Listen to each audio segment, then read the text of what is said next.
What would you tell new volunteers who've never campaigned before? How would they get started? Well, the Chinese proverb says long journey begins with the first step, and that's it, the first step. The first step is to have passion. You have to have passion for the candidate you're campaigning for. And if you're not in 100%, you need to find a way to get in 100% or do something else. So it's all about passion. The passion will take care of the day. Before you know it, you put in a 16 or an 18-hour day. Now, I would suggest I recruit volunteers. I recruited like 50 volunteers in the last 2 weeks for Bobby Kennedy's campaign. And I find the first mistake they make is not doing anything. They go to the site, they submit, yeah, I want to be a volunteer, and then they walk away and they go about life, and they don't set up their page, they don't upload a photo, they don't do any research, they don't go to Twitter where Bobby's posting every day. He's posting his interviews, his thoughts, news articles on him. You have to read all that, you have to scour that. I'm up at like 3 in the morning every day, and the first thing I do is I read everything that Bobby has on Twitter. I stream live news channels. I read books. I catch up on my history, past, present, future. And you have to know what's going on in the world and see how it all correlates to the campaign and what you're involved with. Because if you don't educate yourself, educating yourself is the first step. You don't need a Harvard degree. You can learn fast these days with the internet. And it costs nothing to campaign from home online. Online campaigning is really the easiest way. It used to be you go door to door. There's still door-to-door canvassing available in this campaign. But the door-to-door canvassing and even the phone banks, at the centers you'd go and you'd have desks and cubicles and you're all pounding the phones like a boiler room. That's all. Everything's done online these days, a lot of it. There still is the rubber meets the road campaigning out there, but it's amazing how many volunteers that sign up for campaigning will not even canvass online, and that's the easiest way to do. But you have to know how to put together a sentence. A writing course wouldn't help. It helps to read, be well read, so you can write.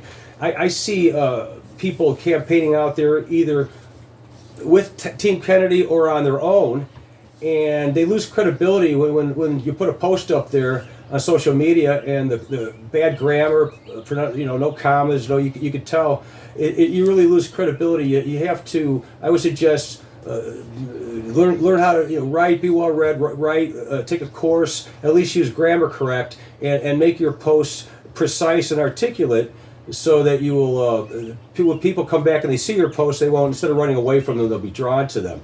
So that's one way you can start. You can have business cards made. You can, right now we're promoting and organizing and producing parades, Team Kennedy 24 parades, to be marching in parades with banners and handing out brochures and whatnot. I've helped organize one in Oak Park, Illinois, and they're all over the country, and that's one way you can get involved real fast. That's coming right around the corner. So this is a grassroots campaign. Bobby does not have the commercial media, the mainstream media on his side. They're doing everything they can to ignore him and hope he goes away. So it's up to us, the people, to do this and do it. I know a lot of volunteers have day jobs, so it's tough. You come home, you're tired, but at least if you can put in like an hour a day, that's a good start. Do something. And if you can't campaign, donate a couple bucks, $5, anything. At least you've done something, which is more than a lot of people are going to do, which is nothing. Why are you campaigning for Robert F. Kennedy Jr.? Why am I not campaigning? That would make a shorter list. I believe in him profusely. I'm a Kennedy historian. His father and his uncle were immense heroes of mine. When his uncle was slaughtered in broad daylight, they had to make a lesson out of him because he wanted to take the country in a peaceful way, a productive way, a way that was good. See, we actually had a president that loved his country. Imagine that. What a concept. The president that loved America, and a Democrat. But of course, back then the Democrats were moderate. They were more Republican than they were. Now the DNC has gone off the cliff. They are just so left-wing, woke, anti-American, pro-CCP. It's disgusting. We have a president now who really is a treasonous enemy of the state. And so I'm campaigning, really, I'm just looking at the Democratic primary. I'm not even looking ahead to the presidential election. We just have to knock Biden out of there. Biden is assuming his coronation, the DNC convention, and he's just assuming it. They're ignoring Bobby like he's a flea on a dog, like he's just going to go away. And this can't happen. This can't happen, and it's not going to happen. So when I hear that something can't be done, that he doesn't have a chance, Kennedy doesn't have a chance, he's a kook, he's a nutcase, he's a conspiracist, it just makes me double down and try even harder. And the more that we get the word out there, and he's coming up with the polls, he's getting more attention. The media is now being forced to acknowledge him, but they still double down at the same time. So really, I don't look at this like a campaign, I look at it like a war. And I've never served in the military, and that's always kind of messed with my head. So this gives me a chance to go to war. It really is a war, because the other side plays dirty. They are nasty, nasty people, and I'm up for the fight. Why is this election so critical, and why the need for as many volunteers as possible?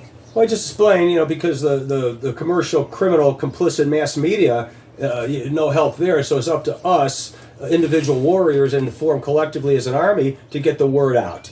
And like Bobby said, today's elections are going to be just like Obama. He was the first president to really employ the internet in a big way, and really especially reach young people, and especially in the early days of Facebook and whatnot, Instagram. But so Bobby says the future elections, and specifically this election, will be won on podcasts. He's going on podcasts day after day. Joe Rogan, lesser known podcasts you never heard about, but every day while they're hiding away Joe in some dusty bunker, some basement somewhere, and every now and then they dust him off and wheel him out so he can mumble a couple sentences incoherently while they're dealing with that. And I don't know if he has a body double. I think every time you see Biden out there and he doesn't fall and stumble, that's probably his body double. But Bobby's out there every day on a podcast, campaigning, getting his message out, and that's what I'm doing.